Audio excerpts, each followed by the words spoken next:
Welcome. This is another Wolfram Institute Community Forum. You'll have to excuse us. We're in a somewhat peculiar situation this week.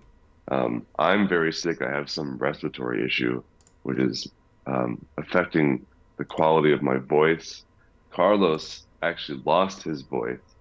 Um, Nick is not even in attendance. I presume that Nick is preoccupied because currently we have the Wolfram Winter School in session. So we have a number of students who are studying physics, mathematics, economics, computation, even chemistry with us at the moment. I'm involved with many student projects, maybe over 10. Łukasz and Carlos are also involved to not to as considerable an extent. And Nick and I have spent most of our time recently just meeting with students. So I imagine that Nick is preoccupied debugging someone's code or putting out some sort of computational fire, so to speak. So, but the show must go on. We must continue anyway. So I think what we're going to do today is Carlos, Łukasz, and I have been involved in some recent philosophical discussions about computational theories, especially computational theories of physics or mathematics. Maybe you'll call them meta theories. That's neither here nor there. But discussing those within the context of areas in the philosophy of science such as naturalism, constructivism, reductionism, and these kinds of topics. I thought that we might kind of continue it and maybe solicit some of Carlos's opinions, Łukasz's opinions. In Carlos's case, he might have to type the answers because his voice is somewhat restricted. I'm guessing he'll actually type it not in the Zoom chat, but in the chat for our streams. But I might also read them, or Łukasz will read them. Also ask Łukasz his opinions of things. Well, so one thing that we've been discussing is there's this notion of naturalism in philosophy of science, and I'll give, a very kind of elementary, very simplistic kind of definition of naturalism is that you should be able to explain natural behavior with natural explanations and not rely on any deus ex machina, any supernatural explanation that falls kind of beyond the realm of nature. It's a very, very kind of simplistic description of it. And I've been contemplating the relationship between naturalism and maybe this kind of philosophical persuasion that I might call computationalism, which is maybe kind of a constructivist theory of physics, or this notion that natural processes themselves can be understood to be computations, and that explaining natural phenomena could be simply a practice of finding particular rules or finding particular algorithmic constructors that give rise to their behavior. I've been kind of contemplating the relationship between that and naturalism.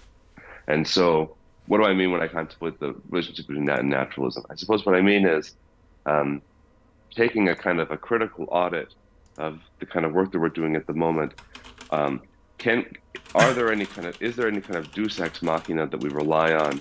Is there anything kind of outside of the theory itself that we can't explain? How can we kind of account for it? So Łukasz will have his take, but Carlos, there are kind of two things that I brought up that I feel as though we still can't explain. So you take a scenario, suppose that we find a nice constructor that really seems to give rise to that under the right interpretive framework seems to give rise to emergently some sort of physical system that has the right properties that we're looking for. Nonetheless, even identification of that constructor doesn't explain two things. The first thing is you have some sort of a constructor, it's some sort of a rule. That rule still has to get executed. It still has to get computed. You still have to have kind of evolution and dynamics in your universe. And it's not clear where that comes from. There's this theoretical computer scientist called Manuel Blum, and he once asked Stephen, actually, or he asked some people in a meeting, in a call, Stephen was there, what puts the fire in computation? What makes it so that computation actually runs, so to speak, in a kind of abstract sense. And that's something to me that it's not clear to me what the answer to that is. So maybe you find some rule which, when run, happens to give rise to physics as we know it, but what makes it so that that thing actually gets run as opposed to it just being some abstract rule, some abstract set of instructions? This could also be perhaps reduced to a question of, why is it that things are realized or actualized in time, temporally, as opposed to just being possibilia? And then the other question is, why are there possible rules? Why are there possibilities at all? So maybe you can say you could take the Ruliad, or you could take all possible constructors. You can consider which ones give rise to our universe, but that requires the a priori existence in some sense of these different constructors. But where do they actually come from? Why is it that things are actually possible to begin with? Or is it even tenable for us to speak of constructors a priori? What grounds do we have to even suppose certain things to exist in an a priori way? Because we don't really have access to it. So those are kind of two things that it seems as though we don't actually have a way to explain it, that we kind of rely upon. And of course, people do sometimes ask questions related to this. Like, we'll get questions where people say, okay, so if there's a rule that's going to give us most of physics, does that mean that the universe is a computer, or what computer are we running on? Is this a simulation, et cetera? And I think that those are kind of slightly less abstract recasting of the same question, which is, you find a given algorithmic constructor for a physical system, but why is it that thing is computed? And also, where does it actually come from? So these are not easy questions, but these seem to be two kind of limitations. And I think Nick had some responses of how to think about these things, but I thought that I'd ask Łukasz and Carlos for your thoughts on this. Łukasz, not to put you on the spot, but you're going to be able to respond more quickly than Carlos. Like, what ontology we actually subscribe to? Like, do we need to assume that rules exist in this Platonic realm? Because, like, for me, this computation works, and also like that, but computation is really the model of human thought, not the actual universe itself, but the universe as we can perceive it. Yeah. Like, all aspects of the universe we can perceive can be represented as computation. And universe itself may be not computational. Like, there might be this Lovecraftian parts of universe that are not computational and therefore will be like incomprehensible to us. Yeah, I mean, we've discussed this in the past. I mean, it's something that I do fear, which is, because Carlos is asking, well, what would an answer look like to me? Well, to provide a definitive answer to this difficult question it would be maybe somewhat brash, but I do want to entertain this line of reasoning that Łukasz was kind of hinting towards, which is one thing that we had discussed previously is, okay, so humans are kind of bounded organisms, and we have certain ways of phenomenologically processing things. And for much of my life, I've kind of feared that even our notions of physics, et cetera, are kind of artifacts that are highly influenced by the way in which our own sensory and cognitive apparatus are processing what could be more complicated or sophisticated exterior stimuli, much of which we can't access. This is something that I have feared. This is the kind of thing that Lovecraft would push you to consider. I mean, one thing is that we've been kind of lucky as a species in that we've invented computers and neural nets, and we've kind of built this computational paradigm, which seems to, in many respects, emulate or at least mimic, sometimes in quite different ways, the way that the human mind works. And eventually, we might be quite sophisticated in mimicking the human brain.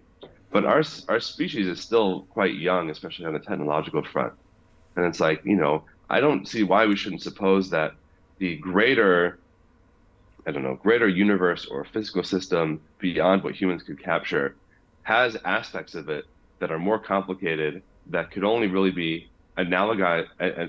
We could only draw an analogy between that physical system and technology if we had more advanced technology. I mean, we've only developed so much technology, so we can say, oh yes, this looks like computation, this looks like computation. But what if there is more advanced technology that we develop 2,000 years from now that then helps to explain other features of the universe that we can't properly detect at the moment? And what if it requires us with what do they call it in evolutionary biology, an expanded phenotype, like us expanding through other instrumentation our own senses so that we're able to actually pick up on other things that are happening in the physical system around us. So yeah, so okay, so if we take this point of reason that Łukasz is suggesting, then I guess the point is, right, it seems somewhat untenable to refer to these rules as existing a priori, right? To say that there are certain computational rules that have an a priori existence, and all we have to do is find those rules with a priori existence because those are going to give rise to our universe. It's more that I think to Łukasz's point that computation seems to, in many cases, approximate or even emulate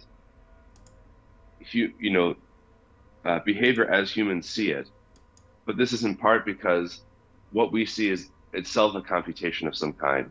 So computation could be in some sense a very, very anthropic thing. And that the ways in which we're going to model things computationally are also going to be bounded by our ability to actually make sense of them. And so in a sense, these are all just human observables. The kind of computations that we do, the technologies that we build that we can understand, the observations that we make. Nick, have you joined? Yes, I'm here. Yeah, I joined. Hey, Nick. We're discussing exactly what you think we'd be discussing, which is this whole naturalism, computationalism thing. Oh yeah, the reason I slept too bad today because we discussed it yesterday for too long. Yeah. We were up wicked late with Lucas trying to figure this out.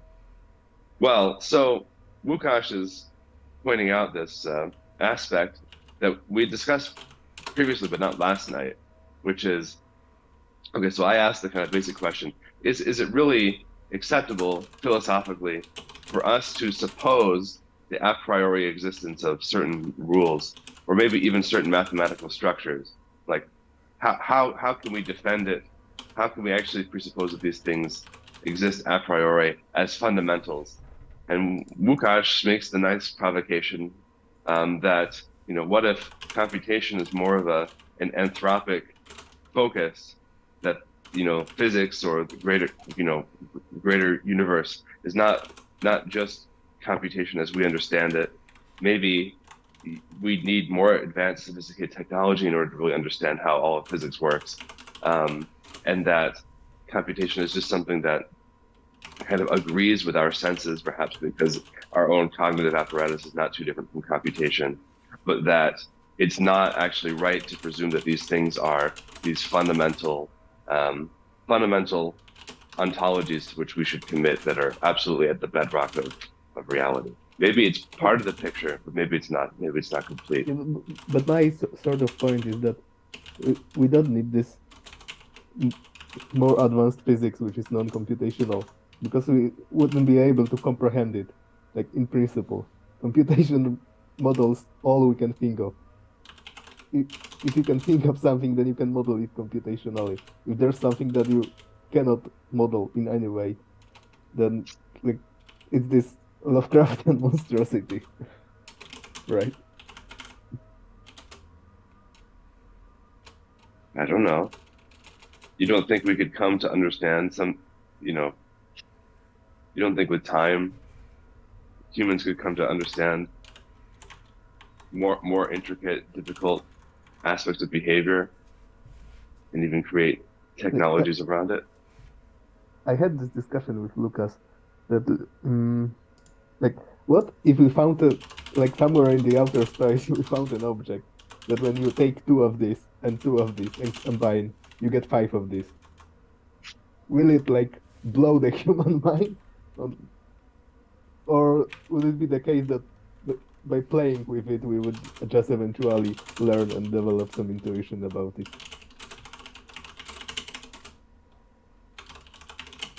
Well, if it's the unique object that only does this, it doesn't contradict anything that we already know.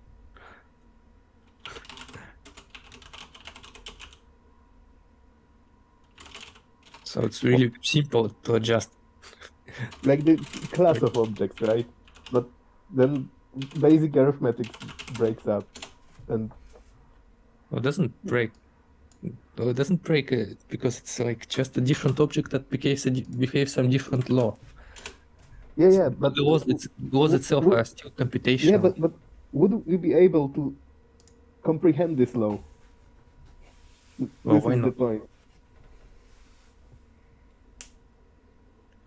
Well, maybe you have some stronger notion of comprehension. It's like, what do you mean to comprehend it? It's like you see the result, you're able to. Wait, maybe I'll read the point made by Carlos. I have a similar mindset that computation is mostly anthropic perceived phenomenon. However, some facts about physics, such as the interchangeability of fundamental particles and the absolute nature of the apparent mechanism of causality, do give me an uneasy feeling that computation or information may be quite fundamental in naturalist sense. Yeah, but I mean, all the laws of physics describe the physics perceived by human beings, and yeah, basically that's what I mean. The computation is fundamental to that part of physics that we can perceive. So, for example, the particles that we perceive, yeah, they are computational and this sort of stuff. But okay, but there is something that, I mean, one obvious point to be made though is that to some extent we're speaking about anthropic limits, but humans are able to further expand those limits. I mean, even if you take particles or you take other galaxy clusters, there's no inherent reason why we should be able to observe either of them. But we've built additional instrumentation that's allowed us to make those observations. Likewise, even if you consider computers, there are many kinds of calculations that would be almost impossible for humans to get right, or at least it would take a long time, and the chance of error would be very, very high if you're doing it by hand.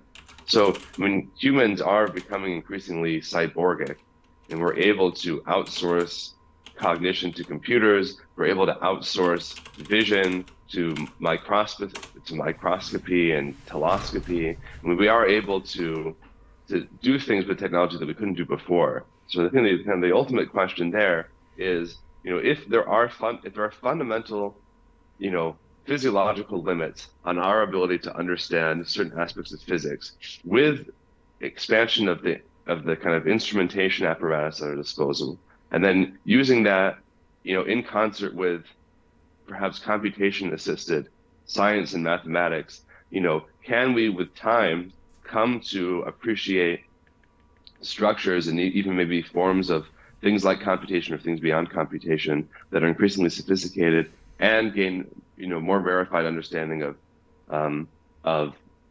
observables, and with time, expand our own understanding of physics and physical systems without us. So Lukash's point, I mean, can the cyborg human eventually confront the Lovecraftian, sublime thing that we can't fully, understand? I mean, where are the limits?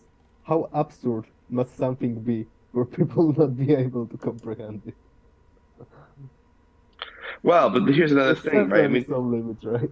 Well, okay, but we shouldn't give. I don't think we should give too much credence to Lovecraft, because I mean, there's no a priori reason to presume. This is the other difficult thing. It's tempting to presume that the things that which human observers can't capture is some sort of sublime, numinous, absurd thing that's very difficult to understand. I mean, Lovecraft is, I think, including this as kind of a rhetorical provocation.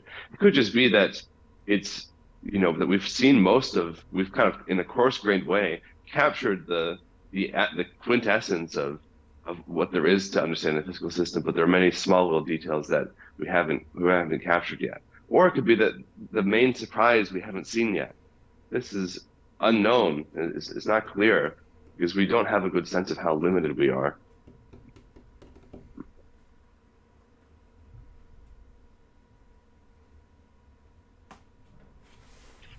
Well, kind of this notion of computation move because it's a very general definition, and you can always move the goalpost and redefine what we mean by it. And as soon as we encounter something absurd, we just redefine our notion of computation immediately and just embrace the new absurd under the same the same framework. That's how math works, it seems to me. It's like everything that we can describe, as soon as we think of a question that maybe there's something else that math and mathematics is unable to describe, we just redefine what we mean and expand the definition of mathematics and how much it can handle. Yes, right. I mean, this goes back to this whole relationship between mathematics and computation thing. And I think one aspect of computation, that this is probably why Stephen is in part excited about this whole multi-computation thing, is that in part, computation, as soon as you try to view it more abstractly, as you would with mathematics, it is some particular, path of executions or rewrites or substitutions or something. With multi-computation now, the idea is to actually consider several of these. So this is kind of an example, maybe of what Nick is even suggesting, which is if you take an almost mathematical mindset, you could just continue to expand the definition of multi-computation. From there, something that I've thought about before, but I've kind of abandoned because I couldn't come up with an actual way of making it precise, is you could imagine even in the future where you have, different paths of computation, and then if you're actually considering like homotopies between these paths, which is something that people have tried to consider before, is, are those homotopies themselves computations? And then in this case, you have basically computations between different threads of time, which is difficult. I found if you really want to make it precise, it's very difficult to actually capture what that means computationally or mathematically. That's an example of a kind of a challenge. Like, what would it mean to actually compute between different threads of time, or to get higher and higher? Higher paths of computation seems very alien to me and very difficult to understand. But yes, I like this notion that Nick has, which is that computation is not fixed in its definition. We could just continue to expand and amend it in order to have it kind of consistent with whatever we think the frontiers of science could be or are at the time.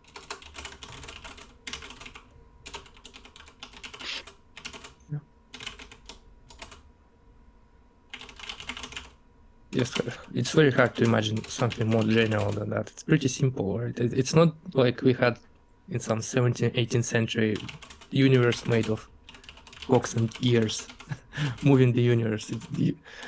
At that time, you can imagine that there's something else, but at this point, if you at such fundamental level, it's just abstract computation and rules. There's like no going further. Well, what do you think the people said in the 17th century about clocks and gears? I think, well, imagine if they had the similar conversation like we're having, they could easily imagine something more fundamental than that, but no longer at this point. Yeah, but they could, like, you can simulate all the computation with clocks and gears. But they're not like very abstract. They kind of, well, you see, maybe like basically what we did, we just generalized our notion of computation. People didn't think of literal gears, right? Yeah. But still, maybe we don't think expanded of the literal definition. computer. Oh, hey, we should not neglect Carlos. Carlos had two comments. Okay, I'm going to narrate on behalf of Carlos this time. And for first-time viewers, Carlos doesn't sound like this. Okay. Yes, but electrons need not all be interchangeable. I really cannot think of any other example of something in nature that behaves like a data structure. This is one comment from Carlos. Second comment is, I think that one of the key aspects has to do with discreteness and finiteness. Intuitively, reality seems continuous in pretty much all empirical channels that are not human-centric, like language. The emergence of discreteness seems to be a discovery of evolution at different stages. To me, the surprise is that fundamental physics has very similar patterns to the data structures we have developed at our human linguistic level.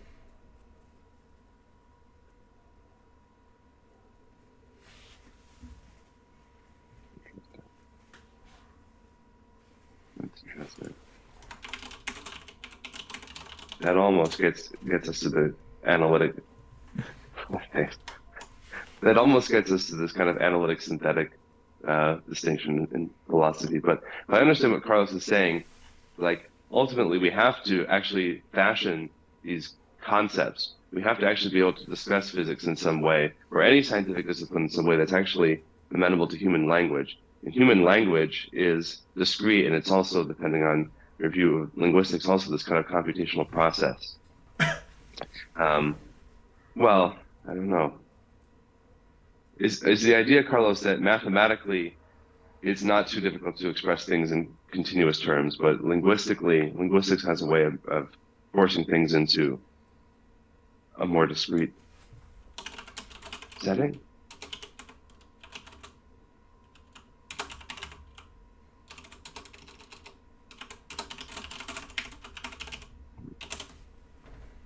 Okay.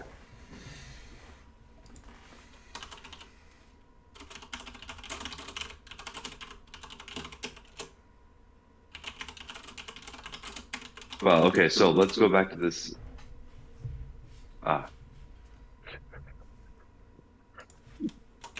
Only symbol. Nick? Oh, I don't know. The language is human language. It seems like just another instance of computation. It can be also extended indefinitely.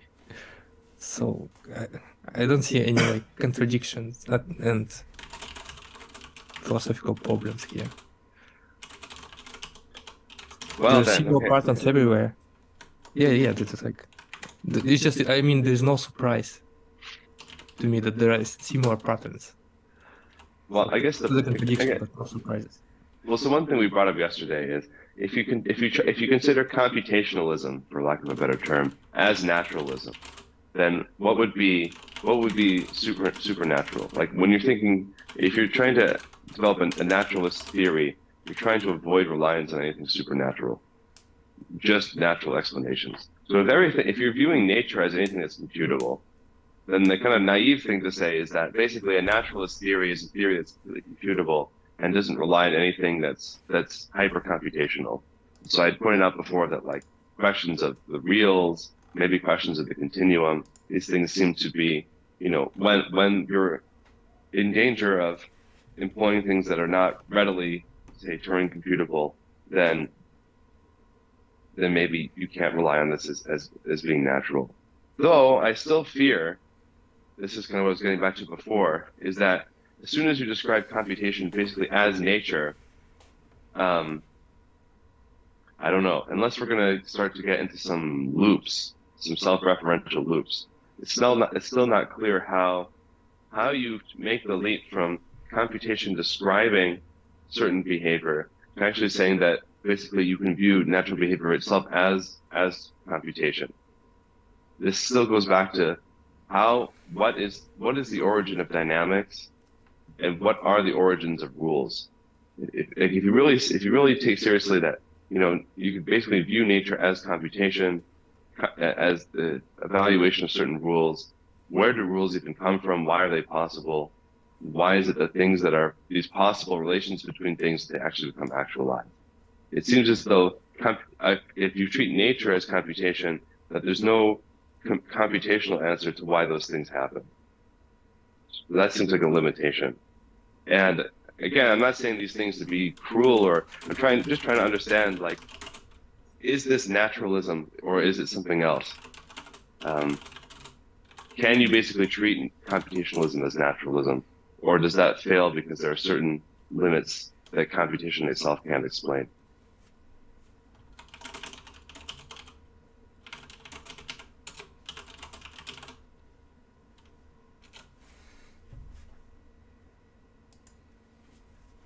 Mukash is smiling.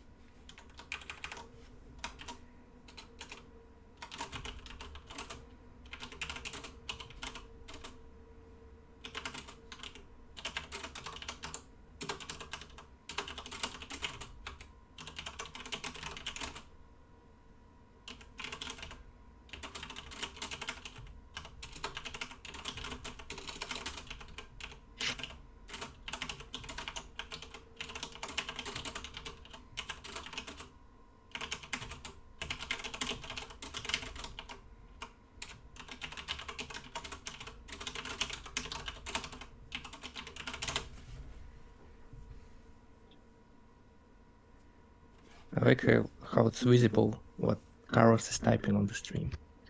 You can.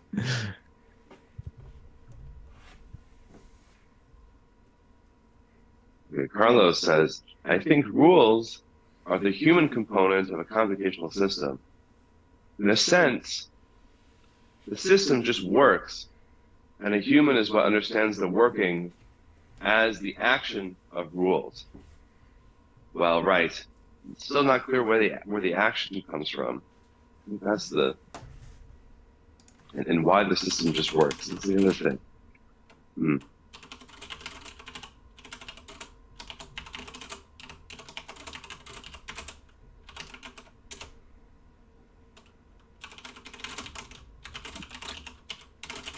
Carlos says the action of the system just is, in my view. Well, yeah. But it means it's not. It means it's not explained.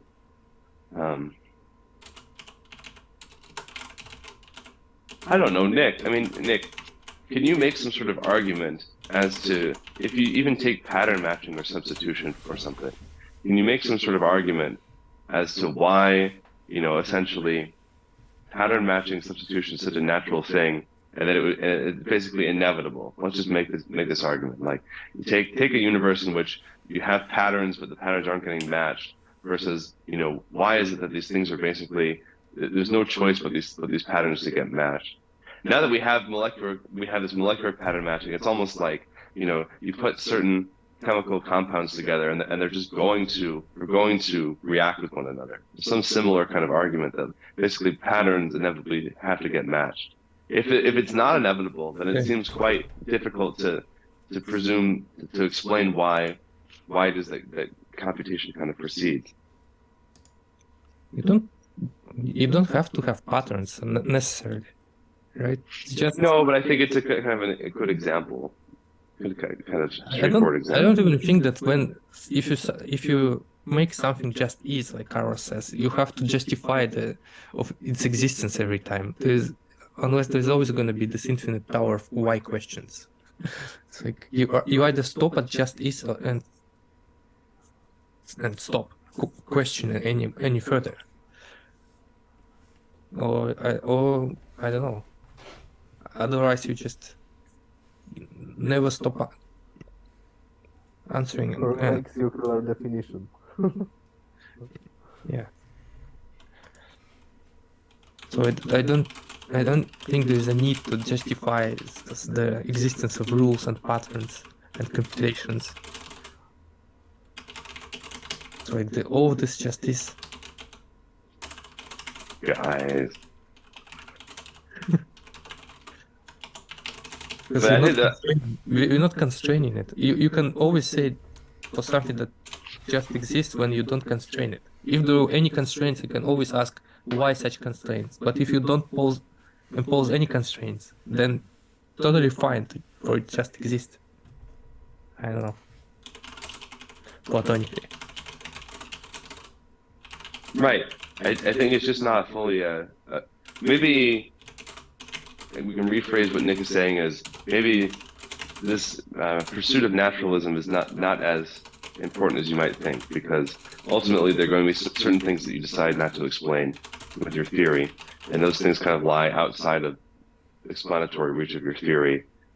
And Nick maybe thinks that there's no way that you could ever boil everything down to things that are actually explainable in your theory, where you're not relying on something that's explainable outside of it. You just have to stop at some point, and as soon as you stop it, the better. Don't have to make a very long chain of whys. I like asking why. I mean, as Wukash said, he said in some previous conversation, you either have some infinite tower of turtles, or you have some sort of self-referential loop. Which is kind of the same. It's kind of the same thing, but I think the human observer provides some opportunity to build some self-referential loop that's kind of interesting. But there's some sort of observer theoretic explanation for some of these things that's probably on an anthropic level kind of mature and self-aware. See, that seems to be some way of being able to overcome some of this, which is why does this exist? Why does this exist? Why does this exist? Well, in part, it's these are concepts that arise at the interface of the human observer and the physical system. These are explanations that we give, and we can't, at the moment, speak to their a priori existence because we don't know. There's something like that where instead of just saying we're not going to answer these questions, we're just going to accept it as is. It's probably some finer way where you can say, well, basically we're going to accept them as elements of this physical theory that humans have, and it's basically unknown whether or not they have some a priori existence. Okay, you see, I mean, Carlos says circular definitions are good because they point to things that should not be justified beyond just is. And the art of mathematics is to find all the elements that should fall in a single circle of definitions and how circles relate to each other. Interesting provocation.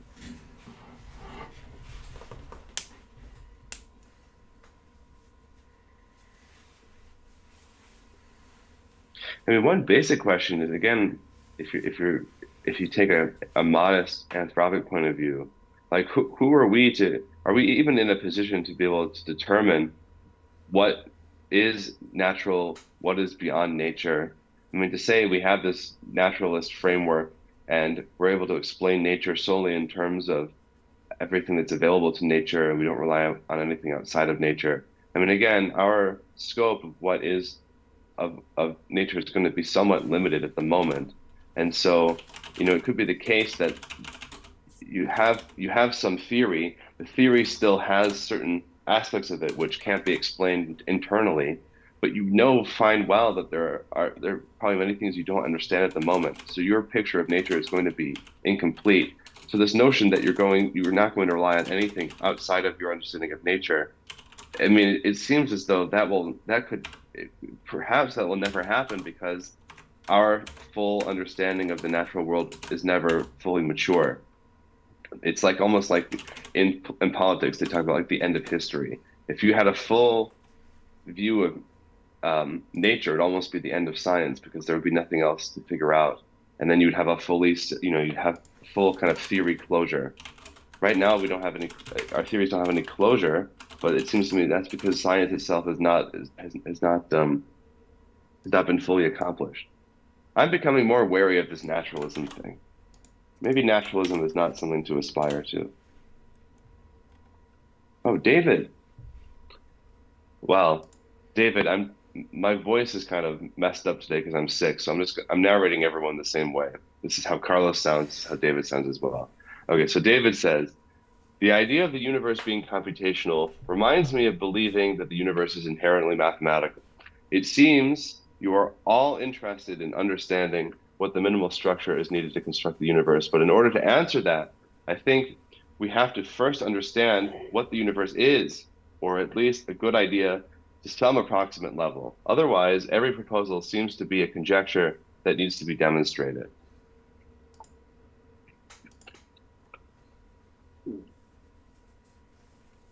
Well, the only question there is, in order to even be able to express our understanding of what the universe is, we either have to describe it in somewhat informally in human language, or in mathematical terms, or in computational terms.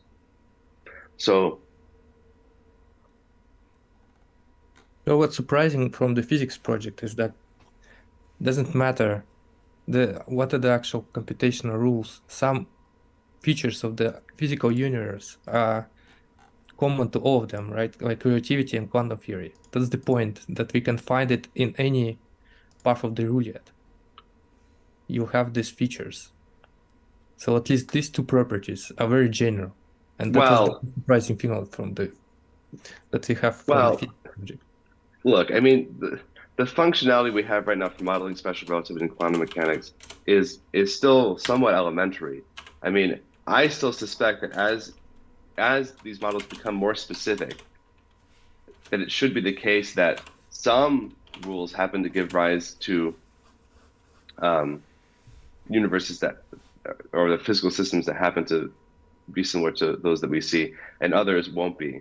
I mean, right now Nick, come on, let's be frank. Right now we have these causal graphs, we have branchial graphs, and there are certain interpretations that are coupled to that. But quantum mechanics as a full theory is quite specific, and that's why. Well, it's very problematic. That still you have quantum foundational research, so people are quite uncertain what is actually specific or not, right? But to me, it seems like it's very inherent feature for all computation. My fear is that if it seems as though any given rule will give you these particular physical theories, that it means that they're not being defined with enough constraints, or that our understanding of them is too general. I mean, if it's the case that that you have this definition, multi-computational definition for relativity and quantum mechanics, just that any given rule happens to give rise to these features, I mean, that seems to me that they're just unconstrained and not precise enough, right? Well, I think that maybe universal set, but it's not hard to imagine rules that give rise to those features. Well, it's not hard to imagine rewrite rules that give rise to causal graphs and branchial graphs. That's true. Yeah. Many of them have those, but that's just the first step. I mean, look, a causal graph is a certain model that we're using, not unlike what they use in causal set theory in order to describe, in order to try and describe relativity. But as we're seeing, even as we work on this, that in order to actually get space-time that has the properties that we're looking for, I don't think every rule is going to satisfy that. And I think that as we get more specific about quantum mechanics and maybe field theories, etc., it's also going to be the case that it's going to be some small number of rules actually satisfy it.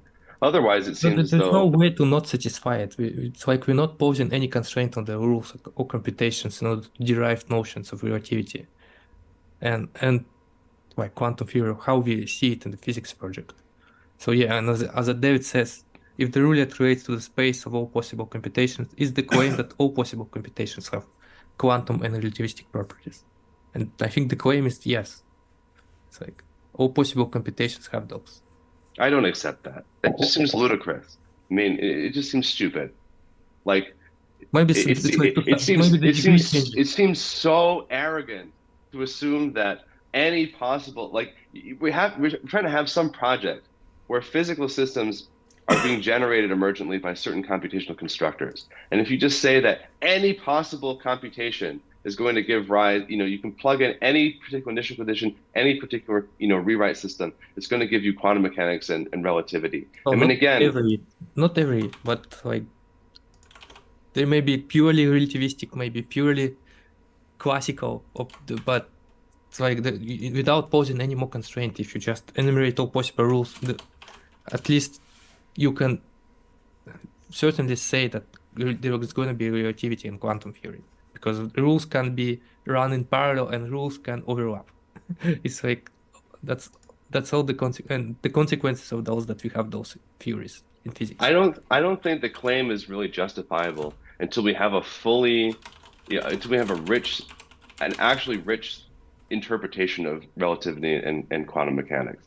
I mean, right now, again, I mean, branchial behavior. I mean, you can make the claim that there's something quantum about it, but there are many aspects of quantum mechanics that we do not have a good interpretation for at the moment.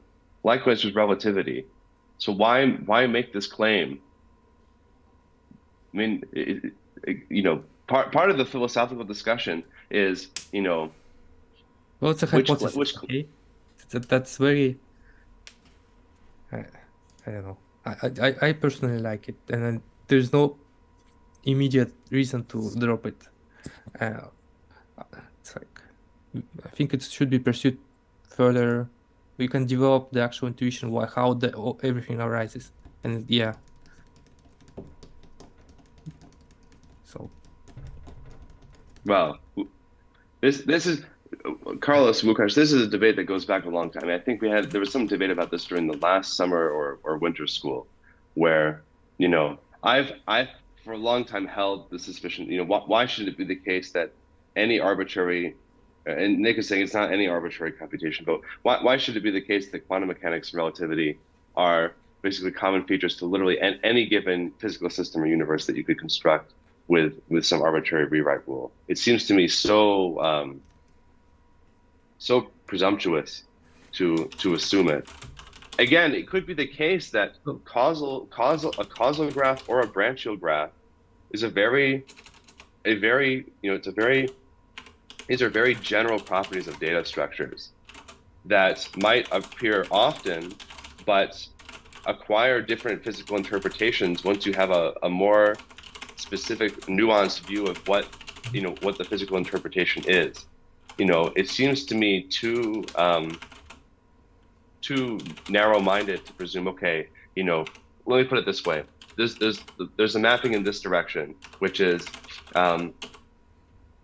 it seems as though branchial graphs could describe quantum mechanics well. That's fine. Basically, we're going to use branchial graphs to describe things that appear quantum mechanical. But then to go the other way, which is to say, thus, whenever you see branchial behavior, this is quantum behavior. Therefore, any given physical system has quantum behavior. It doesn't seem right. This is like map territory confusion. You can use specific computations over your data structures to describe certain aspects of your physical system, but then to forget that this was originally just something that you used to model it, and then to say, well, look, we're modeling it this way, thus this is physically what it is, and anything that admits a causal graph this way, or anything that admits branchial behavior, therefore is quantum mechanical or relativistic. This seems to me wrong. It's just something that we're using to describe it. And maybe it's the case that in alternative physical systems, there's very, very different kinds of behavior where, yes, there are branchings, different things can happen in possible instances, but maybe it's not quantum at all. Maybe it's something completely different where there's also alternative possibilities, but they're not actually quantum. In principle, you can imagine it. I mean, I don't know. I tend to approach things with a very large degree of skepticism and presume that in the realm of all possibilities, there really is quite a bit of variety that you can imagine.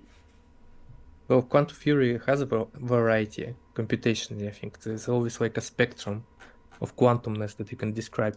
You can imagine like toy models that go from classical to quantum theory almost, and even beyond. So how much you can describe the actual correlation between your measurements, right? And the fact that we have the quantum theory that only sits somewhere in the middle in the spectrum, it may be an actual fact of the specific instance of the rules that we experience, but the underlying mechanism how all of it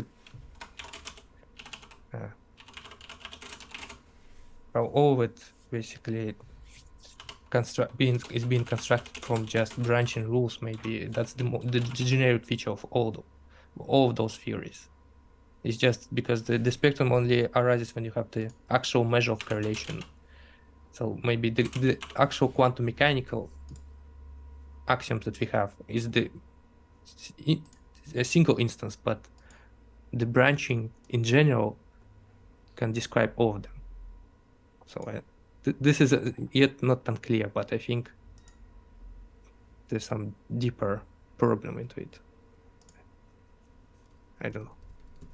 That's what we're trying to solve here. So obviously we can't answer immediately how everything interconnects. No. I think personally, the thing that I find frustrating is there's all this research to do, and then there are also just a bunch of claims that kind of sit on top of the research that we're doing. And that, to me, it just is unnecessary pressure. Like, why have all these claims circulate that the theory does this or it does that when the research is still at such an early stage? Just in terms of the way that we interface with people as an institute, I think we should try and develop, some set of conjectures or things that we either agree about amongst ourselves or disagree about, but kind of certain questions that we want to answer.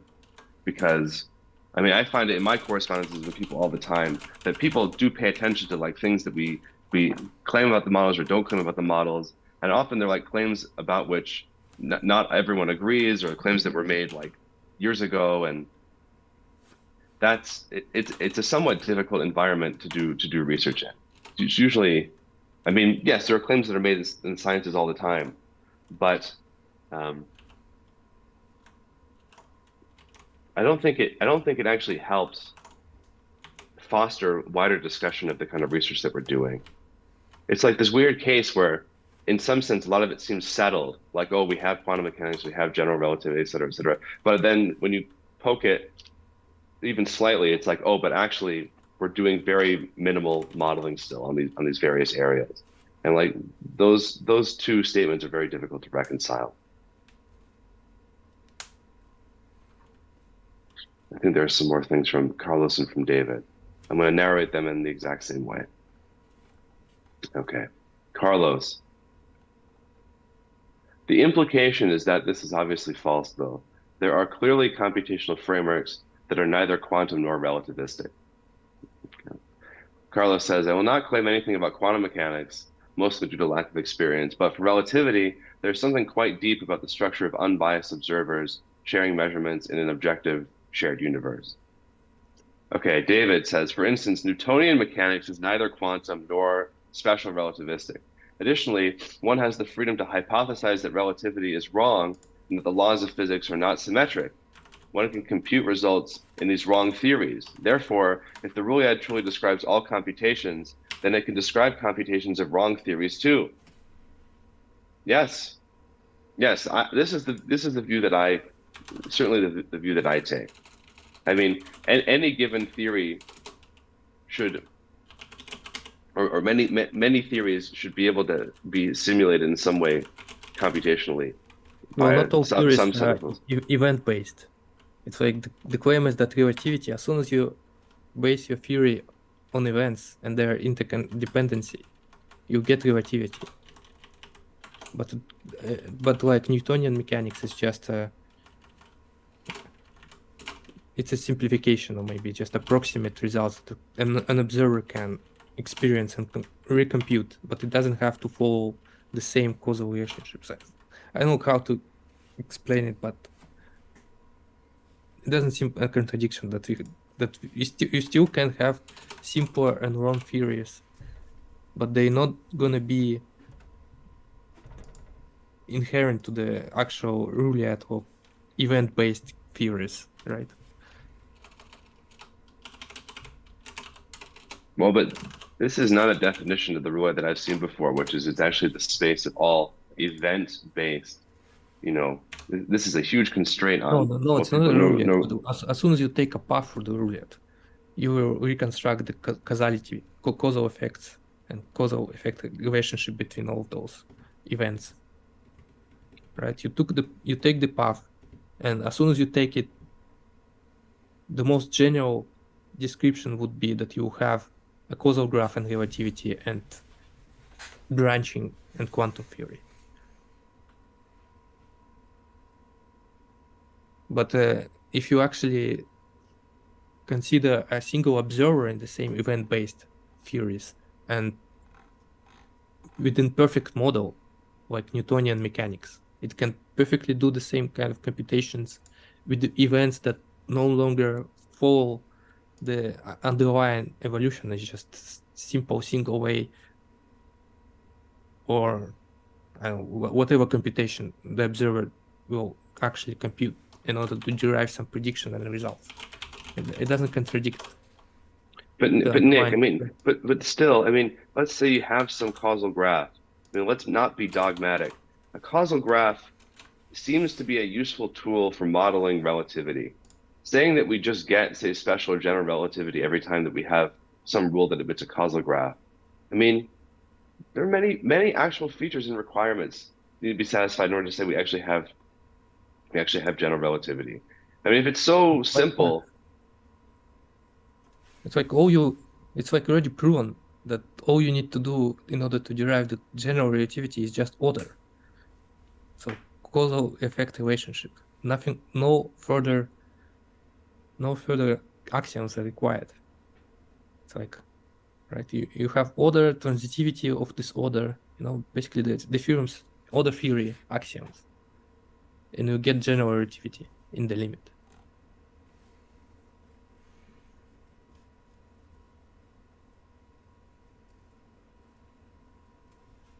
And order arises by just following a path through the Ruliad.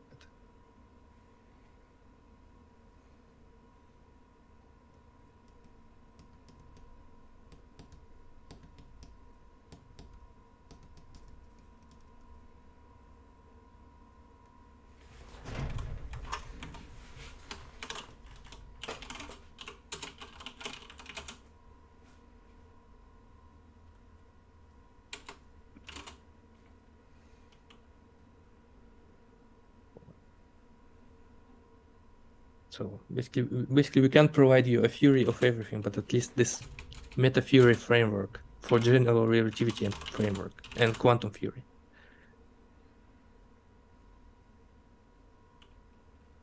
That's like the minimal claim that the physics projects have. Even if it's impossible to go further, then at least that's the consequences of that computational thinking, that you have in general have relativity and quantum theory, but beyond that you have to be more specific. But also the most general features that you have just given the computation alone, and computation is given by just following this very abstract notion of the Ruliad. As soon as you instantiate it with some parameters and choose a path that the observer follows, and it's just purely platonic. Every path is possible. It's just none. Yeah, and yeah. What else?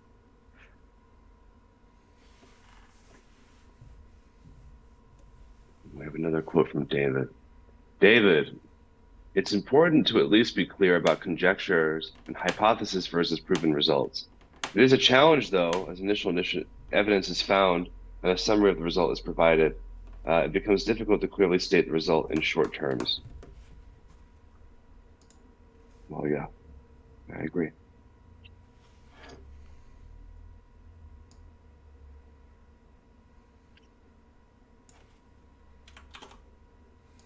I should go back and look at the early work that Jonathan did on relativity and on quantum mechanics. And this is something that we really should have a better inventory of, like the claims that kind of attend the research that we're doing. How many of these are conjectures? How many of them are basically just speculations? Which of these, agree with claims that are made in other theories of physics, et cetera, et cetera? that would be very helpful. I would find that very helpful.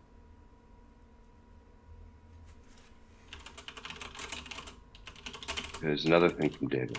David, thanks for your participation, by the way. David, one can construct non-quantum and non-relativistic event-based theories that are not good approximations of nature, yet those would be computational. If the Ruliad can describe the computation, then not all computations from the Ruliad are quantum or relativistic. One can write down an infinite number of different theories that have order. For instance, isn't Gorad's work hinting at Lovelock gravity more than GR?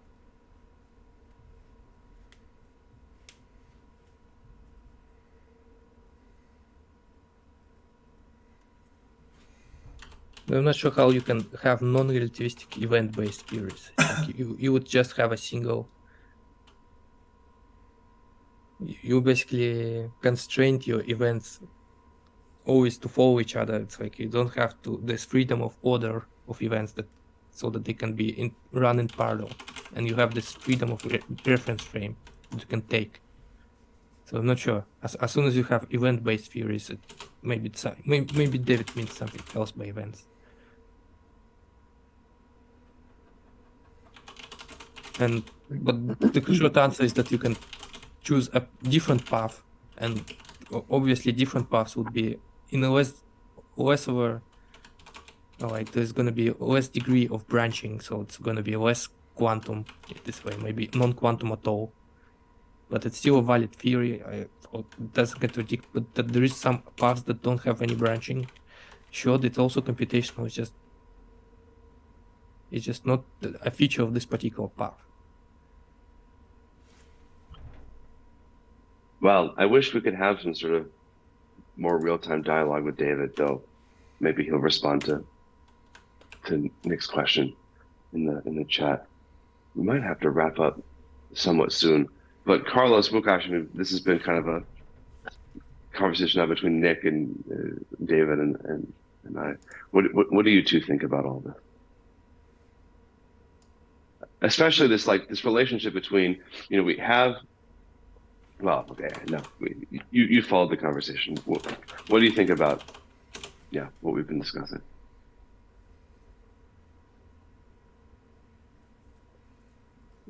The general framework of special relativity is pretty universal. Like as soon as you have causal structure of any kind, you get something like that special relativity.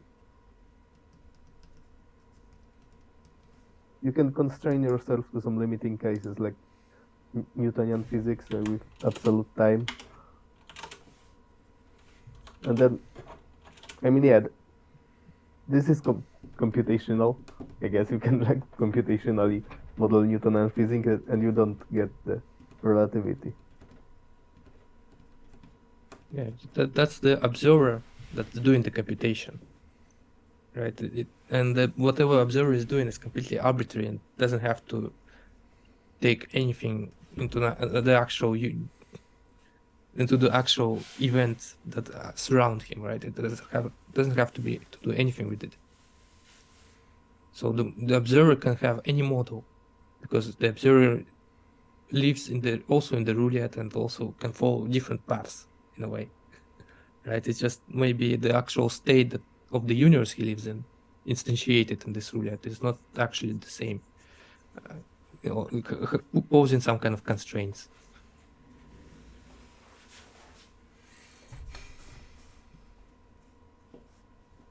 Well, that's complicated. We should formalize it a little bit more, this philosophy. Pretty hard to talk about it. Just yeah. Well, I think, we've had this student at the Winter School who's interested in the philosophy of some of this stuff. And I would very much like, to take some more time to kind of account for more carefully, like our presumptions and our interpretations and why we believe certain conjectures or hypotheses to be true, what we can actually do to better pursue them, which things about which we're uncertain. All of this would be very good.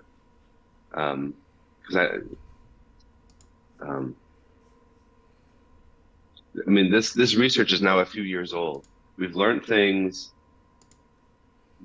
new perspectives have emerged, but there hasn't been that much like kind of theoretical or conceptual work on this physics research for some time. And I think, you know, as the institute, we should be doing that. So yeah, that would be great. Some sort of piece. Maybe it should be in our first thing that we distribute to people. Some sort of kind of piece conceptually going through what our positions are on this physics research. That would be very good. And again, I mean, one thing that I'm trying to do with this discussion as well is that I very much encourage, even at the institute, like disagreement and debate and challenging one another. It seems really important. There's only so many of us, and the research is young. So if there's any kind of dogma that becomes instilled amongst us, then we're really going to be in trouble, because then we'll have very few people who can actually push back. So I'm trying to at least take responsibility for challenging Nick. Nick's a very capable, steady, calm person. You know, trying to kind of challenge each other to fully kind of defend or explain these claims, because we're kind of responsible for this very early stage research.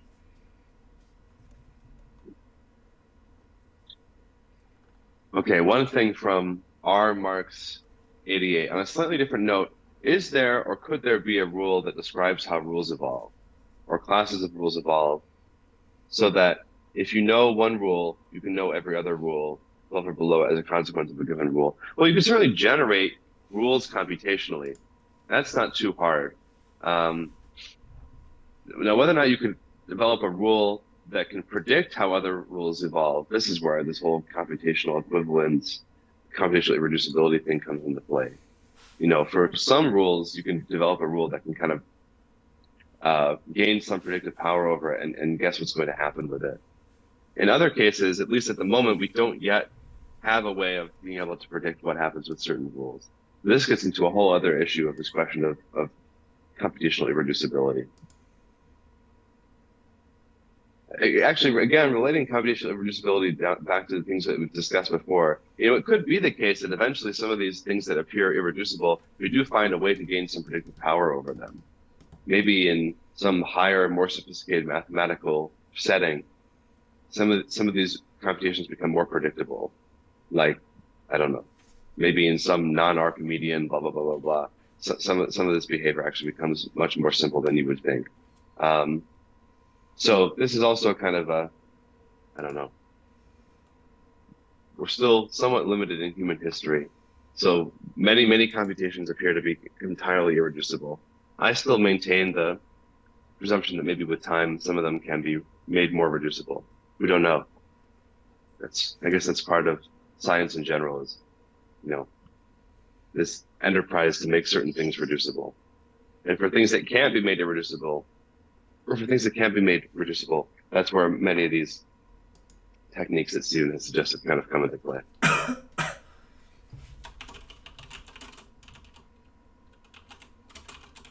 All right. Well, this has gone on. Well, no, I think we kind of started a little late. So this ended up being like a full hour stream. David, thanks so much for your contributions, as well as to R.R. Marks. Thank you, Carlos, for being for typing out all these answers, and Nick and Łukasz for a series of provocative, interesting remarks. We should have these conversations much more. It's kind of a shame. Like, often I feel like we'll have these debates and there'll be things that seem unsettled or I've wanted to talk about before, and I realize I haven't actually spoken about it for like 6 months.